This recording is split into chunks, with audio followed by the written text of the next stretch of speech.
kind of throwback there, but it also feels like it's completely different to recent movies like Knocked Up, which I have much more trouble with. I mean, Knocked Up, it seems to me, has got its gender politics completely squiffed. With this, you actually, as you've said, you have an articulate teenager, you have somebody who has choices that they're able to make, and they are, as Echo quite rightly says, that they're slightly lost, but they are making decisions, and you see those decisions made. Plus, it's laugh-out-loud funny from beginning to end. Yeah. And in a way, I mean, it's a very different feel to the film of Knocked Up, but it's still the idea that someone is pregnant, doesn't opt for the abortion, like Waitress as well. I do think that this at least needs acknowledgement, and in one sense, we can't necessarily blame Juno for being the film that it is. It's what it's about, and that's the whole point of the film, is that it's about a girl who keeps her baby, and fine. But at the same time, I do think it's worth noticing that there is this trend in which there are these films which are feel-good comedies that are affirming this choice, and my only criticism of this film, which I heartily recommend and which I enjoyed immensely, but my only criticism of it is that I think that it is about a bit facile about the giving up of the baby itself. It's all a bit cheery and light and fun, and the thing is that this is actually, you know, an incredibly traumatic experience for women to go through. And granted, it's a feel-good comedy, fine, but to not even acknowledge that, that part was a bit worrying to me, actually. I mean, it is a film, you know, it's not real life. I think what I was heartened by, and this is the difference between this and Knocked Up and Waitress, and films like that, is that here we have, you know, this smart, articulate 16-year-old kid who acknowledges that an abortion actually is a choice for her. That, you know, that's the first option she could take. And it's very different to those films which abhor the notion of abortion, and you have to, as if there is no choice. Here she has a very, very clear choice, and she actually takes the most difficult choice of all, which is to have that baby and then surrender it. Exactly, but this is precisely my point, is that I think the film skims over the difficulty of the giving up of the baby part more, and it could have had the courage of what it was doing and made it a little bit more difficult. I mean, I guess I'd agree with you, and I disagree with you, because actually the moral centre of the film, the dilemma of the film,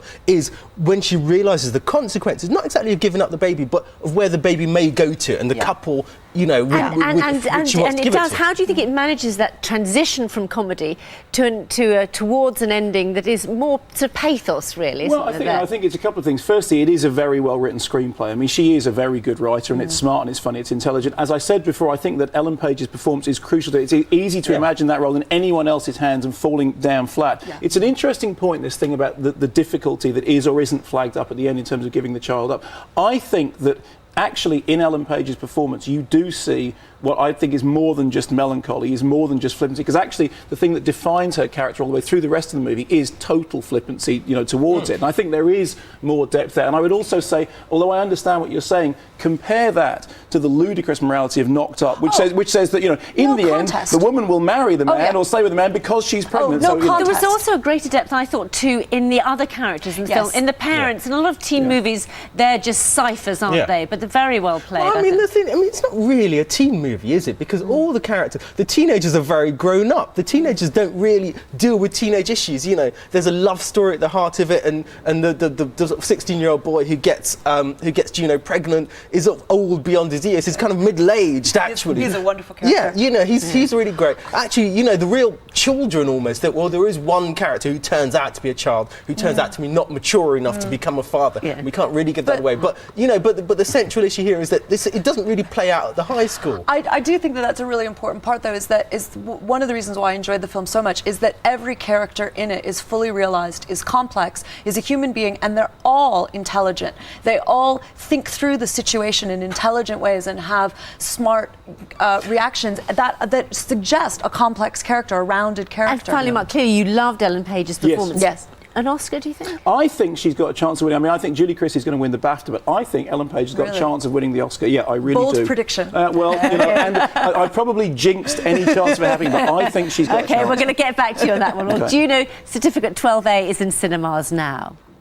In a week with news of an MP being barged and the government's go-ahead for phone taps to be used in court, a thriller about surveillance couldn't be more timely.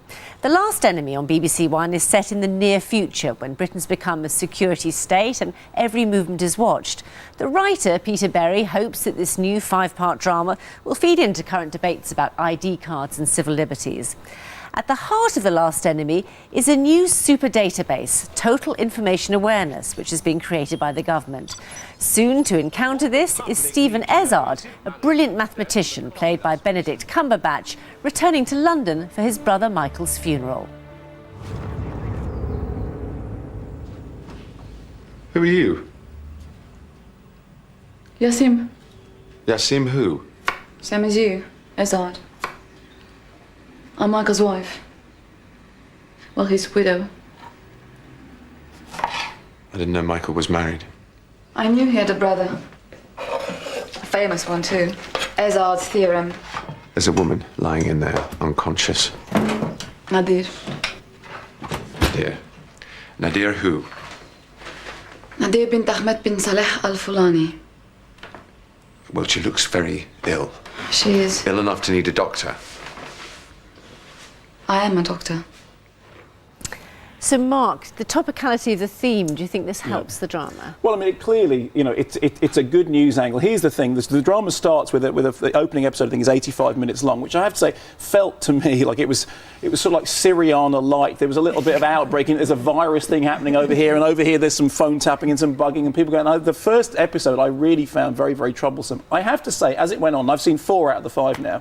I fell into actually being tied up in the story, and by the time I got to episode 3, I thought, you know what, this stuff about the bugging and the phone tapping and the surveillance is actually working its way into my system. The stuff about the virus is getting under my skin. And when in episode 4 it finally all comes together, I went, oh, that's how it works. And I was so even whilst I was thinking this is full of itself and it's over important, all the rest of it, I have to say I succumbed to it. Were you inclined to persevere? Well, you know what? I'd actually agree with Mark in as much as you kind of get lulled into it after a while. But that's only because you've been beaten over the head by this ludicrousness, the plot turns, the contradictions, the wild contradictions that are taking place all the way through. It makes no sense at all. It's not necessarily a bad thing, but it makes no sense at all. And as long as you accept that, well, it's kind of okay. But yeah, it kind of just drives you mad. And also, the thing is, it's the least, on a serious note, it's the least prescient drama I've ever seen. Here's the shock that a surveillance society is a bad thing. A surveillance society may lead to a totalitarian state. Tell me something I don't know. We've all read 1984. You know, the news is already out there. Yes, which is in a part political polemic, isn't it? The writer feels very strongly, is very anti-ID cards. Yeah. Did that spoil it for you at all? No,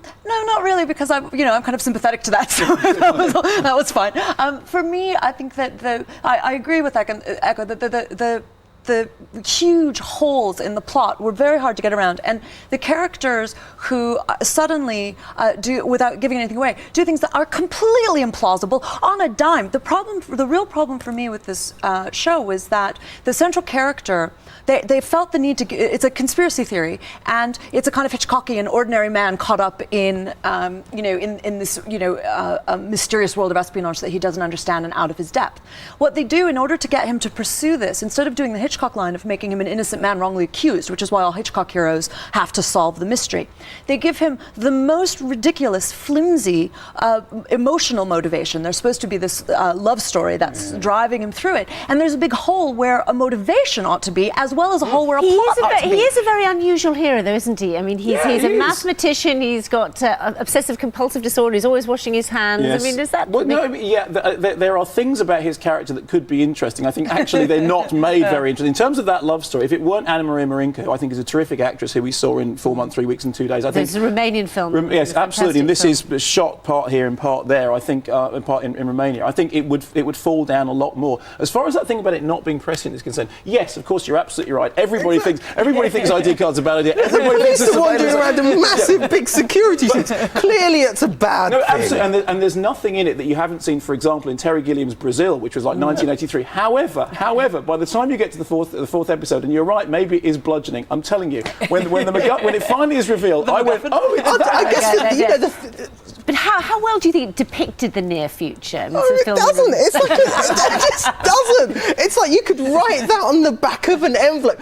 In the near future, we'll have ID cards, and they'll be able to tell you. They'll be able to tell the state everything about who you are and where you are, and the police will wander around with truncheons and every broadband connection is going to work instantaneously. And that's not the near future. The near future is always more banal, more ordinary, more messy than we might imagine. There's a very high bar now, isn't there, for dramas like this? We've had spooks, state of play, let alone all the very high-end HBO things. It makes it more difficult to live up to, doesn't it? I think it does, and I think that the real problem here for me is that instead of actually trying to compete with those programs, at their own game, I think it's cheated in a series of ways. As I said, I think it's set up a series of excuses for motivation instead of actually thinking through characters. Yeah. And it's also, I think it's cheated in trying to create suspense, particularly in the first episode, just by cross-cutting. So that the only suspense is, I don't know who these characters are or what their relation is. It's a risky move because a lot of viewers are just going to be alienated and say, well, I actually don't care who these people are or what their carry connection on is. As much as Mark did. Well, The Last Enemy begins on BBC One, a week on Sunday at 9 o'clock. Plotless, meaningless and lacking emotion. Many early reviews of The Homecoming by Harold Pinter were pretty damning. Now, more than 4 decades on from that first performance, the play is widely believed to be one of the Nobel laureate's finest works. In 1965, the menace of Pinter's language baffled some audiences who were also outraged by his treatment of the female character. Was it about empowerment or exploitation? The play's revival at the Almeida Theatre in London still raises those same questions. The Homecoming is ostensibly the story of an eldest son returning to the family house in the middle of the night with his wife Ruth. The original production was directed by Sir Peter Hall, who was also responsible for the 1973 film in which Vivian Merchant played Ruth. Some see The Homecoming as really hers, a rediscovery of a powerful sexual identity which she flaunts at her brother-in-law Lenny. Why don't I just take you? You're joking. You're in love anyway with another man. You've had a secret liaison with another man. His family didn't even know. Then you come here without a word of warning and start to make trouble. Have a sip. Go on. Have a sip from my glass. Sit on my lap. Take a long, cool sip. The revival at the Almeida, directed by Michael Attenborough, stars Jenny Jules as Ruth, Kenneth Cranham as the violent paterfamilias, and Nigel Lindsay as the sinister Lenny.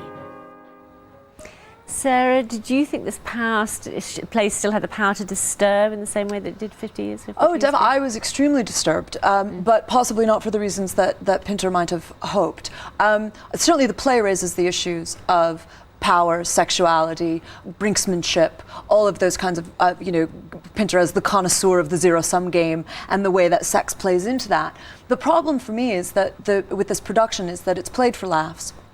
And that is you don't get the menace. Well, you get the menace in that people are the characters are threatening, but the actual disturbing edge of what Pinter is trying to put on display for us and to ask us to think about the very complex negotiations that go on in sexual power plays and the way that women's apparent victimization can be something that they can turn the tables on. If you play it for laughs, and this production really does, it flattens out all of that tension and all of that disturbingness, and it just makes effort. It's a comforting production. Does the humour undercut these menaces? I don't know if it was played for laughter. I think it's played for pleasure. I think it's played for pleasure of language and played for pleasure of position and power. That's not the same thing as being played for laughs. I mean, if anything, I'd say I think it's a fantastic production, but I think there's a flaw, which is that Teddy and Ruth are actually slightly too passive, both as characters. Definitely. This is the married couple. This is the married couple.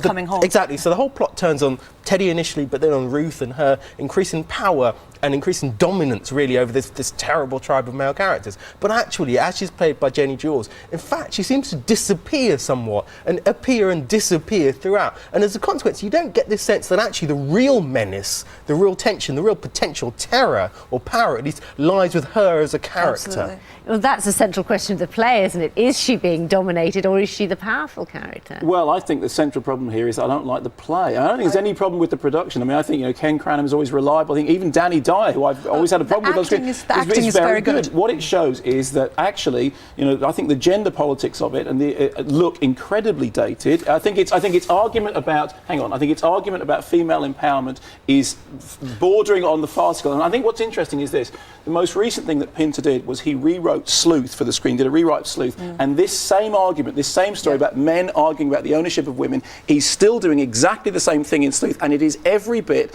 as kind of cod and naff and misanthropically chauvinistic now as it used to be. Not just misanthropic, it is misanthropic, but it is, I agree, and this what really disturbed me about this play and the way that it's being performed is that it reinforces all of these really poisonous, misogynistic stereotypes, and everybody in the audience was comfortably chuckling away, loving it. There's nothing to disturb the preconceptions. Is it straightforward as that? Exactly. Because couldn't you see Ruth as someone who's enjoying being the centre, being the possible mother figure as well as the sexual power? What's great but I think the important thing, you know, the way Pinter works and the way this play works especially is that actually it doesn't take any single position. It doesn't take this thing or that. So it's not about power or disempowerment. It's actually about elasticity, and it's about the duplicity and the lies that actually one can weave with words. So actually no one's position is entirely apparent. Everyone has more than one place they are. Everyone has more than one identity that's taking place in here. I think it's reductive to assume that it's about this thing, that it's about misogyny or it's I think it would like to be. But also, crucially, I did find it shocking. I did find it mesmerising as a play because, in fact, it does slap you in the face because everyone is completely barbaric, every single character. Actually, that's a shock when you see that. I would love the play's meanings to be as elastic as I think you think they are. My problem with it is that I think that that's not in the writing. I think it is the time is now to step back from it and go, you know what? There are fundamental flaws in that play that are not being addressed. Agree. Do you think that the kind of casting, having Jenny Jules, the black character in 1965, do you think they were trying to make something of that, or was that just colourblind casting? Well, they didn't make anything of it. I mean, in one sense, it was completely colourblind casting in that they made nothing of it. And so, but the thing is that it wasn't colourblind casting, because if it was really colourblind casting, you wouldn't have an all-male, all-white family and then one black woman. So the problem for me is that actually seemed to me like a kind of sop to try to try to suggest a progressive attitude that wasn't actually on display. No, I don't think they need to make more or less of it. I think the issue is to do with the acting, not necessarily the casting. You know, and actually, you know, the point about this work, I'd suggest one of the points with this play is its ambiguity. You know, the reason why we can have a set of disagreements about it, let's call it that, is because actually it's difficult to hold a single position with it, because it does contradict itself. It allows itself to do that. It has no narrative, it has no overarching meaning. You have to find different ways of understanding it. It's not that good, Echo. It's not that bad. Okay, we found different ways of understanding ourselves. The Homecoming continues at the Almeida Theatre in London until the 22nd of March. One of his paintings sold for nearly £6 million. That's one of the highest prices for a living European artist. Now Peter Doig has been given the rare honour of a mid-career retrospective at Tate Britain. His work became well known in the British and international art world after winning the John Moores Prize in 1993 and being nominated for the Turner Prize the following year. His haunting, sometimes psychedelic landscapes are often painted from photographs or come from memories of a distant past. They reflect his different homes. Born in Edinburgh in 1959, Peter Doig spent many years in Canada and now lives in Trinidad. He took me round the exhibition.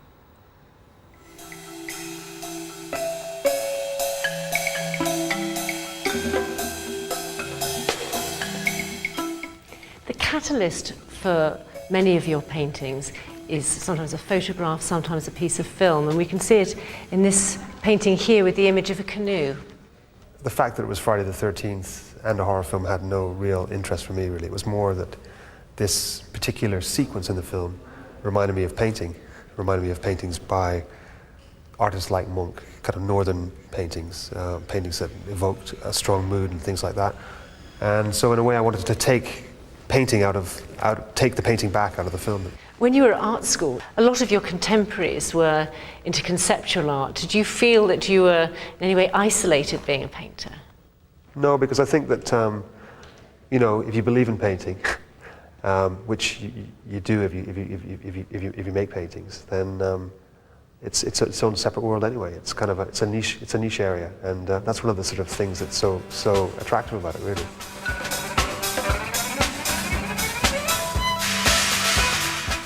This room is filled with images of a Corbusier building that fell into disrepair.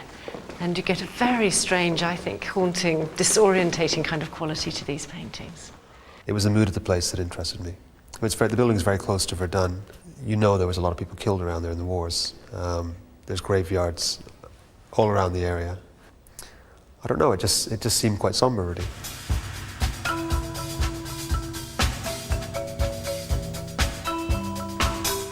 You didn't really begin to paint Canada until you'd left. I think that a lot of the Canadian subjects would have been almost too corny or too close to what you see to actually attempt in Canada in a way.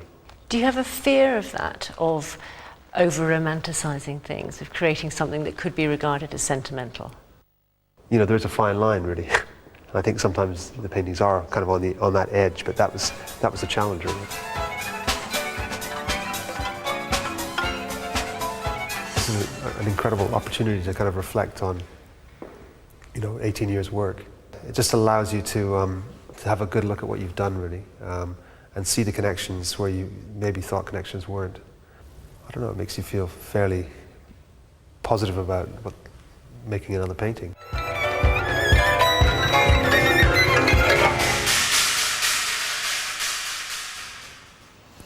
Echo, do you think that the paintings justify a mid-career retrospective, which is still a pretty unusual thing to have? Yeah, absolutely. Like any great artist, Peter Doig makes it all look very, very easy. You look at his paintings and they're mesmerising, they're haunting, and they're slightly mysterious, and they drag on, they evoke all these memories, and they have bits of film stills in them and so on. But the thing is, you can keep looking at them. You can knit your own narratives, you can tell your own stories. There's a beautiful painting later on in the work with called Pelican, which has this mysterious kind of image of a man dragging a pelican along a beach, which is taken from real life, when Peter Doig spied this person in the beach in Trinidad wringing the neck of a pelican in secret on a secret beach and kind of running away along the beach with it. And you can have those narrative moments, but then beyond that, there are all these stories you can still continue to read, and beyond that, there's the joy of the paint itself. So actually, the exhibition has this chronological path, and Doig's paintings start off almost very, very busy, very dense, kind of very scattered. And actually, in the later stages, in the most recent paintings,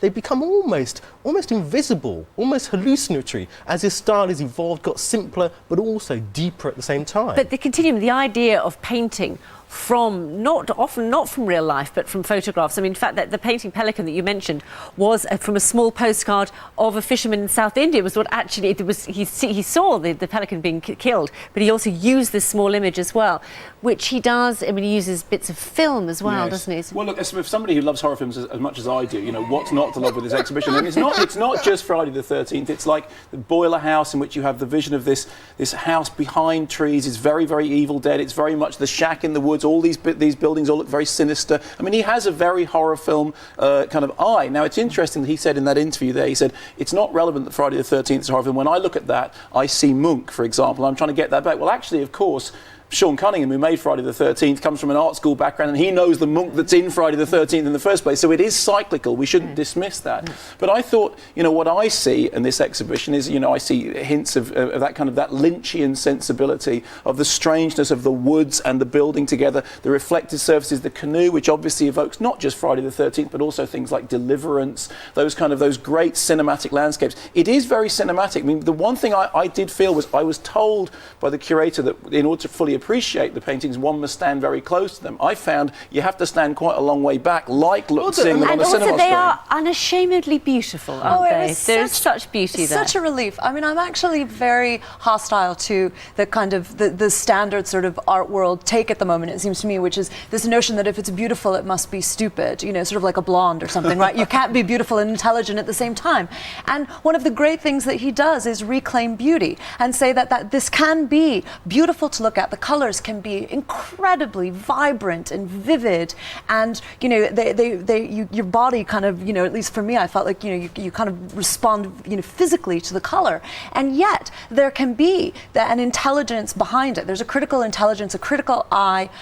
For me, rather than it being, I didn't feel the horror films, although I know that they're there, but for me they weren't resonating for me so much as the Caribbean influence, where start to really feel magical realism working. And it was as if I kept thinking this was what Garcia Marquez might do if he were a painter. Which I suppose, particularly when we go toward the ends of the pictures, like man dressed as a bat, a carnival figure. Yeah. Well, precisely. I mean, we're sort of swapping references around, and I guess I'll throw mine in, which is Haruki Murakami, the Japanese author, who has this great thing, whose novels switch between reality and surreality and memory and nightmare and all of these things. And Doig's work, almost every image has all these different layers to it simultaneously. And if there's one criticism of the exhibition, it's actually almost too rich, because actually with each work, you want to stand close to it, you want to stand back from it, you want to appreciate it. And that's why, actually, in these final later things, when we get to painters like Man Dressed as a Bat, their simplicity comes as a relief, but also you kind of come at those images with new eyes, because you've seen so much that you kind of want to stand and look at those in their simplicity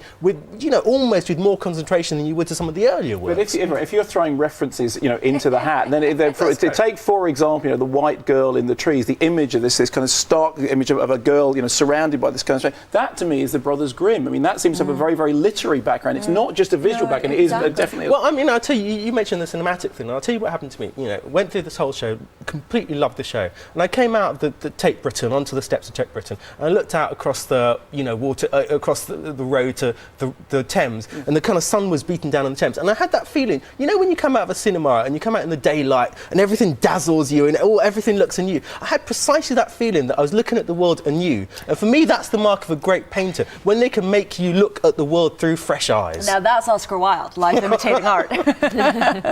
Well, it is certainly a fantastic exhibition, and it continues at Tate Britain until April, and you can see a longer version of our interview along with more details about the programme on our website. Thanks to my guests, Sarah Churchwell, Mark Kermode and Echo Eschen.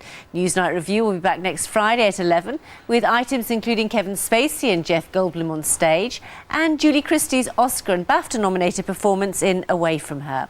Jeremy will be back with Newsnight on Monday. Until then, from Jeremy and me and all the team, have a very good weekend.